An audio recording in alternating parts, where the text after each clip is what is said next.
ये हम लोग अभी भी शिवसेना में हैं। जो एक मिसअंडरस्टैंडिंग फैली जा रही है कि हम लोगों ने शिवसेना छोड़ी है, ऐसी कोई भी बात नहीं है। हम सिर्फ अपना गट अलग कर रहे हैं और जो बाला साहब की विचारधारा है कि हम किस दिशा में जाना चाहते हैं, इसके बारे में हमने हमारे पक्ष प्रमुख जी को बार बार विनती की थी कि हमें इसी दिशा में जाना है और हमारा जो कहना था हमने उनको बोल दिया है। उनको मान्य करना ये न मान्य करना ये उनका अधिकार है, लेकिन जिस राह पे हमको चलना है उस राह पे चलने के लिए हमारे पास जो बहुमत चाहिए वो बहुमत हमारे पास है। 2/3 बहुमत हमारे पास है। हमारे गठ को क्या कहा जाए, या हम अगर शिवसेना है तो उस शिवसेना को क्या कहा जाए। अगर उसमें बाला साहब का नाम नहीं यूज करना है, ये बोल रहे हैं कोई महाराष्ट्र से कि वो इलेक्शन कमीशन को बोलेंगे, तो उनकी जिम्मेदारी। हमने अभी कुछ भी क्लेम नहीं किया। हमारा क्लेम इतना ही है, हम शिवसेना के सदस्य हैं और रहेंगे और हमारा अलग गुट रहेगा, क्योंकि जो नए नेता चुने गए हैं उनको चुनने का अधिकार बहुमत से ही होता है। वो बहुमत वहां पे नहीं था। मैं भी उस मीटिंग में प्रेजेंट था। मैंने देखा है कि 16 से 17 से ज्यादा लोग वहां पे उपस्थित नहीं थे।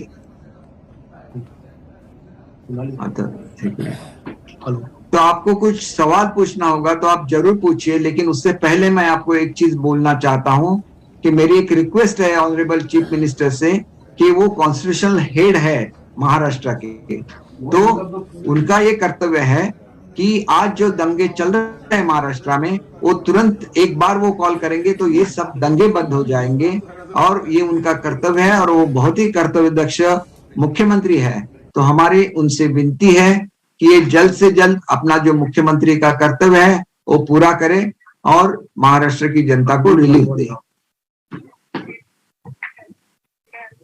Okay, questions.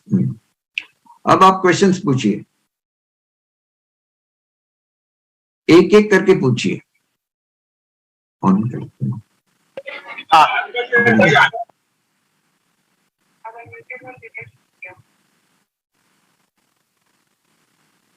आपण हे करू शकतो ना, कोणाला चूज करायचं नाही। Hello Deepak sir, Urvashi Khona this side from News X and India News. Sir आपसे दो चीजें, ये सवाल है। एक तो ये कि क्या आप अभी भी उद्धव ठाकरे को अपने हेड मानते हैं? बाला साहेब आपके नेता है, उद्धव ठाकरे आपके नेता है, या एकनाथ शिंदे आपके नेता है? दूसरा सर, ये जो नोटिस है इनको आप किस तरह से रिस्पॉन्ड करेंगे? क्योंकि उनका ये कहना है कि शेड्यूल 10 के हिसाब से आपको किसी के साथ मर्ज होना होगा, तो क्या प्रहार या बीजेपी होगा या किस तरह से चीजें होगी? नहीं, मर्ज होने की जरूरत नहीं है। जिन्होंने भी अपना अलग गुट बनाया था उनको अलग बैठने की व्यवस्था हर जगह पे होती है। जब मुंबई कॉर्पोरेशन में अलग गट बना था मनसे का, तो उनको अलग से रिकॉग्निशन दी गई थी। तो ये सब बातें होती रहती है और जो भी अरेंजमेंट होगा, हम लोग मर्ज नहीं हो रहे। आपके सवाल का जवाब है कि हम किसी भी पार्टी में मर्ज नहीं हो रहे। सेकंड केसरकर जी, आपको मेरी आवाज आ रही है? केसरकर जी, हाँ, मैं दिनेश मौर्य, इंडिया टीवी से। मेरा सवाल ये है कि आज संजय राउत ने कहा है कि बाला साहब, अगर आप लोग जो आप बागी ग्रुप है, अगर आपको किसी का नाम इस्तेमाल करना है तो अपने पिता का नाम का इस्तेमाल करिए, शिवसेना के बाप जो हैं उनके नाम का इस्तेमाल मत करिए। तो आप क्या जवाब देंगे संजय राउत को? उन्होंने जो बात कही वो हम लोग इसके बारे में जरूर सोचेंगे। हमारा नाम तो शिवसेना है ही है, तो उसमें और ऐड नहीं करना। ऐसे उनको लगता है तो हम लोग उसको शिवसेना बोलेंगे, उनका हम लोग आदर करेंगे। अच्छा, लेकिन साथ ही में सर वो कह रहे कि आप बाला साहब की विरासत को, बाकी के लाखों लोगों को भी बोलना चाहिए। बाकी के लोगों को एक करते थे दुसऱ्या मत हे करा। सोनाली दुसरा हात ते हे आहे ना, ऑनलाईन मराठी बातम्या लिहिल्या। जी दीपक जी, माझा प्रश्न आहे की तुम्ही गट निर्माण करणार आहात, तुम्ही म्हणालात की तुम्ही विलीनीकरण नाही करणार, तर मग गटाचं तुमचं नाव काय असेल? म्हणजे शिवसेना बाळासाहेब? लोकांचं मागणी अशी होती आमच्या सदस्यांची की शिवसेना बाळासाहेब असं ठेवलं पाहिजे, पण यांचं म्हणणं आहे की तुम्ही बाळासाहेबांचं नाव वापरू शकत नाही वगैरे असं ते म्हणतात. त्यांच्या म्हणण्याचा आम्ही निश्चित विचार करू आणि नुसतं शिवसेना करू. बरं दीपक जे आकडा आहे तुमच्याकडे, मग तुम्ही मुंबईत का येत नाहीत, महाराष्ट्रामध्ये का येत नाहीत? आकडा आहे, परंतु दबावाखाली जे निर्णय होतात ते बघितले तर महाराष्ट्रामध्ये सध्या येणं सेफ वाटत नाही. तुम्हीच चित्र दाखवतायत कशा रीतीने महाराष्ट्र पेटवण्यात आलेला आहे.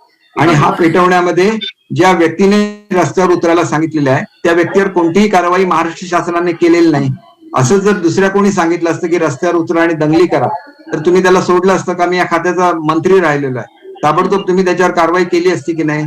शेवटी लॉ अँड ऑर्डर फेल्युअर व्हायला देऊ नका आणि मग आपण म्हणायचं की लॉ अँड ऑर्डर फेल्युअर नाही झालेलं आणि मग केंद्राने हस्तक्षेप करू नये असं तुम्ही म्हणू नका.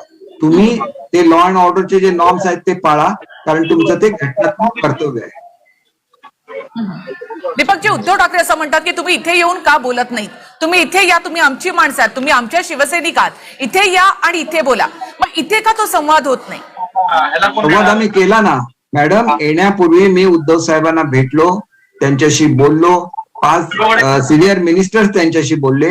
आमचं जे म्हणणं आहे आम्ही आदरणीय उद्धव साहेबांना सांगितलं. अजूनही त्यांनी त्याच्यावर विचार करावा.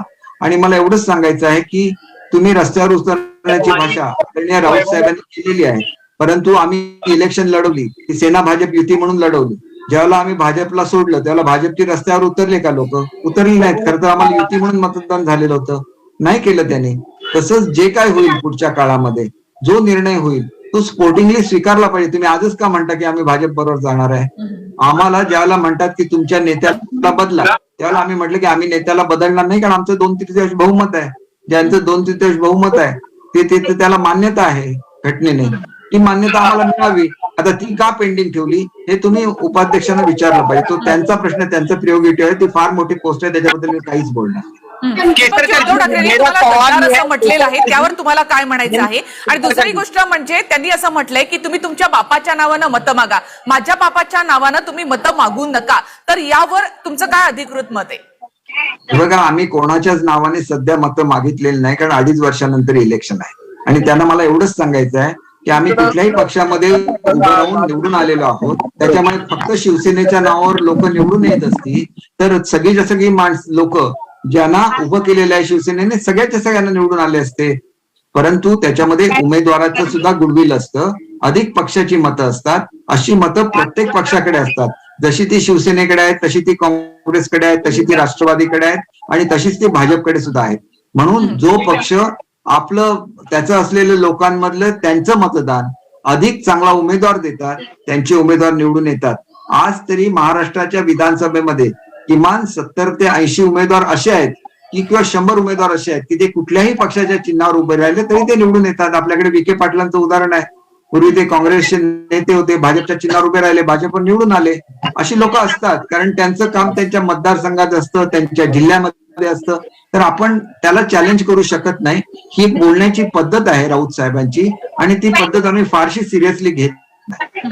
दीपकजी, म्हणजे तुमच्या सगळ्यांच्या मनामधली खदखद ही पक्षप्रमुख म्हणून उद्धव ठाकरे यांना कधी कळलीच नाही असं तुम्हाला म्हणायचंय का? नाही बघा, असं नाही आहे. साहेब प्रत्येकाला समजून घेतात, पण निर्णय घ्यायला जो वेळ होतो या वेळेमध्ये लोकांची नाराजी वाटते. केसरकर जी, क्या आप जो है दिल्ली जाने वाले हैं या फिर आपका कोई दल गुजरात आने वाला? बातचीत की प्रक्रिया क्या शुरू हुई है? देखिए, पहले हमारा गट को रिकग्निशन देनी चाहिए. वो रिकग्निशन देने के लिए इतना समय निकाल रहा है, तो हम अगर वो नहीं दे रहे तो हम कोर्ट में जाएंगे. हमारा वहां पे जो एग्जिस्टेंस है, कितने सदस्य है, हम प्रूव करेंगे और हम वहां से ले लेंगे अपना. साथ ही में सर ये भी है कि शिवसेना की तरफ से कहा जा रहा है कि आप लोगों ने अपनी नाराजगी उद्धव जी को पहले बताई नहीं थी, जबकि 1 साल पहले एक हाई लेवल मीटिंग हुई थी इसी मुद्दे पर. उस बारे में थोड़ा सा रोशनी डालिए. देखिए, आज तो मैं इस पे रोशनी नहीं डालूंगा, क्योंकि कुछ चीजें ऐसी होती है जो डिस्क्लोज नहीं की जाती एक रिस्पेक्ट की वजह से. इसीलिए मैंने कहा था कि शांतता बनाए रखिए. हम लोग आपका जो रिस्पेक्ट है कायम ही रखेंगे, क्योंकि हमारे दिल में है वो रिस्पेक्ट है. आपको लगता है कि बाला साहब के नाम का इस्तेमाल करके जो है मौजूदा जो शिवसेना है बार बार बाला साहब के नाम का इस्तेमाल कर अपना बचा कुचा बेस बचाने की कोशिश कर रही है, क्योंकि उन्हें संगठन टूटने का डर सता रहा है? देखिए, उनका संगठन कोई भी नहीं तोड़ रहा है। ये उनकी एक उनका भ्रम है कि कोई हमारा संगठन तोड़ना चाहते हैं। हम भी उस संगठन के मेंबर है, आज भी मेंबर है, कल भी रहेंगे। आपको क्यों लगता है कि हम उसको तोड़ने वाले हैं? और कल जाके उद्धव साहब को जब हकीकत का पता चलेगा तो शायद ये भी वो निर्णय ले कि हमने जो किया था वो सही नहीं लग रहा है लोगों को, तो हम अपना डिसीजन बदलते हैं। उनका वो ऑप्शन है, वो तो नेता है, वो कुछ भी कर सकते हैं। आपको लग रहा है कि कुर्सी के मोह की वजह से अब तक मेजॉरिटी नहीं होने के बावजूद भी आप लोग को मौका नहीं दिया जा रहा है, आप लोग की सच्चाई कबूल नहीं कर रहे हैं? नहीं, ऐसे बिल्कुल नहीं। हमारे नेता पे मैं कुछ भी आरोप नहीं लगाऊंगा। लेकिन सच्चाई तो यही है कि नंबर्स आपके पास है, उनके पास नहीं है। हाथ वर कर सकते हैं ना। देखिए, हमारे पास नंबर है, लेकिन हम लोग रिस्पेक्ट करते हैं उनका। हम लोग बाबा साहब के शिव सैनिक है, तो हम लोग उद्धव साहब का रिस्पेक्ट करेंगे। हम लोग क्यों उनके खिलाफ बोलेंगे? हमारा इतना ही कहना है कि ओरिजिनल जहां जिस नाम पे आपने ये किया था, इलेक्शन लड़ा था, उस नाम पे हम लोग ये करेंगे, ऐसे मुझे लगता है।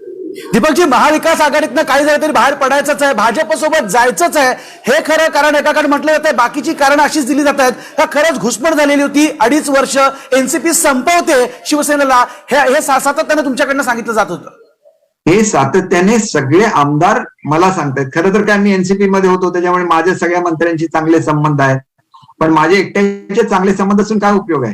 तिथं 2 नंबरला आमच्याकडे एनसीपी नव्हती, माझ्याकडे 4 नंबरला एनसीपी होती। त्याच्यामुळे एनसीपी जिथं 2 नंबरला आहे तिथं पडलेल्या उमेदवाराला ताकद दिली जात होती, ही वस्तुस्थिती आहे। मग लोक कसे सहन करणार की तुम्ही एकतर सत्तेमध्ये पराभूत झाला होता युतीच्या समोर, अशा वेळेला तुम्ही परत सत्तेमध्ये आला, त्याला शिवसेना कारणीभूत ठरली। मग शिवसेनेला तेवढं तर तुम्ही दिलंच पाहिजे ना महत्व, की आम्ही तुमच्या माणसांना डिस्टर्ब करणार नाही असं। आणि समजा ते करत असतील तर उद्धव साहेबांनी त्यांना बोलवून सांगितलं असतं तर हा प्रश्न सुटला असता। कुठल्याही प्रश्नाची ग्रॅव्हिटी लक्षात आली नाही, त्याच्यावर निर्णय झाला नाही, त्याच्यातून ही परिस्थिती उभी राहिलेली आहे। कोणीही उद्धव साहेबांच्या विरोधात नाही, सर्व बाळासाहेबांच्या विचाराचे आहेत। येण्यापूर्वी मी आदित्यजींच्या गाडीमध्ये होतो, त्यांना समजून सांगितलंय सगळ्यांच्या बद्दल आम्हाला प्रेम आहे। आणि मी सांगा, मी एवढी मोठी लढाई कोकणामध्ये केली, मला स्वतः पंतप्रधान कार्यालयामध्ये बोलवण्यात आलं होतं, मी का नाही गेलो? तर मराठी माणसाच्या मागे शिवसेना उभी राहते, मराठी माणसाच्या हाताला त्यांनी काम दिले, म्हणून एवढ्या मोठ्या व्यक्तीला न भेटता मी दिल्लीवरून परत आलो। माझ्यावर पर्रिकर साहेब होते, त्यांना मी समजावून सांगितलं। मी असा मनुष्य आहे की मी त्यांना सांगितलं की पुढच्या काळामध्ये तुमच्या 2 पक्षामध्ये मी दुवा बनेन, कारण त्यावेळेला ते एकत्र होते। मग मला हा का प्रश्न येणार? मला असं वाटत नाही। आणि मी ही भूमिका सुरुवातीपासून साहेबांना सांगतोय की तुम्ही आणि भाजप एकत्रच राहिलं पाहिजे, कारण मुख्यमंत्री आणि पंतप्रधान ज्या वेळेला एका दिशेने चालतात त्यावेळेला ते राज्य मोठं होतं। आणि महाराष्ट्र हे फायनान्शियल कॅपिटल आहे भारताचं, ज्या वेळेला महाराष्ट्र मोठा होईल भारत सुद्धा मोठा होईल। आणि पंतप्रधानांना अतिशय प्रेम हे मातोश्रीबद्दल आणि विशेषतः बाळासाहेबांच्या बद्दल आहे। आणि असं असताना जर तुम्ही केवळ अशासाठी भूमिका घेतली की राज्यातले कोणीतरी आपल्याला त्रास देतात, तर तिथं ते बोललं जाऊ शकलं असतं। ही लोक आम्हाला त्रास देतात, तुम्ही बोलू शकला असतं, ते सर्वोच्च दीपकजी, 2 महत्वाचे माझे प्रश्न आहेत। पहिला प्रश्न असा आहे की दीपकजी, तुम्ही आघाडी सरकारचा पाठिंबा सगळेजण कधी काढून घ्याल? आणि दुसरा प्रश्न असा आहे की तुम्ही वारंवार सगळेजण सांगतात, नाराज आमदार, की आमचा रोष हा उद्धवजींवर नाहीये किंवा शिवसेनेवर नाहीये, तर तुमचा सगळ्यांचा रोष हा संजय राऊत यांच्यावर आहे का? बघा, संजय राऊतांवर रोष असण्याचा प्रश्न नाही, कारण ते आमच्या विधिमंडळाचे सदस्य नाही। ते फक्त बोलतात, आणि ते बोलताना सुद्धा त्यांची स्पीचेस फायरी असतात। फायरी स्पीचेसने आग लागतेच, मग ती कोणाच्या मनामध्ये लागते, पक्षापक्षांमध्ये लागते, परंतु ती त्यांच्या बोलायची स्टाईल आहे, त्याच्यामुळे ती स्टाईल मी बदलू शकत नाही। आणि मी आज जरी काही बोललो तर त्यांच्याबद्दल सुद्धा मला आदर आहे ना, परंतु मी का त्यांच्याबद्दल बोलू? ते आमच्या विधिमंडळाचे सदस्य नसल्यामुळे आमचा त्यांच्याशी डायरेक्टली काही संबंध येत नाही। आमचा संबंध कशाशी येतो? तर भागाच्या विकासाची येतो, महाराष्ट्राच्या विकासाची येतो। तुम्हाला मी एक साधं उदाहरण देतो। आमच्याकडे एक स्कीम चालू होती अत्यंत गरीब लोकांची पर कॅपिटा इन्कम वाढवण्याची। त्याच्यामध्ये ज्यावेळेला ती स्कीम अजितदादांनी रद्द केली, तर अजितदादा माझ्या जवळचे आहेत, मी त्यांना विचारलं की दादा असं का करताय? ते म्हणाले माझ्या काही कारणामुळे मी करतोय, परंतु मला जर मुख्यमंत्र्यांनी सांगितलं हे बंद करायचं नाहीये तर मी बंद करू शकणार नाही। तर त्याच्यानंतर मी अपेक्षा कोणाकडून करणार? मुख्यमंत्र्यांच्याकडून करणार, बरोबर आहे ना? माझ्याकडे एक मल्टी स्पेशालिटी हॉस्पिटल व्हायचं होतं, कारण कोकणातली सगळी माणसं गोव्याला जातात ट्रीटमेंटसाठी, मल्टी स्पेशालिटी हॉस्पिटल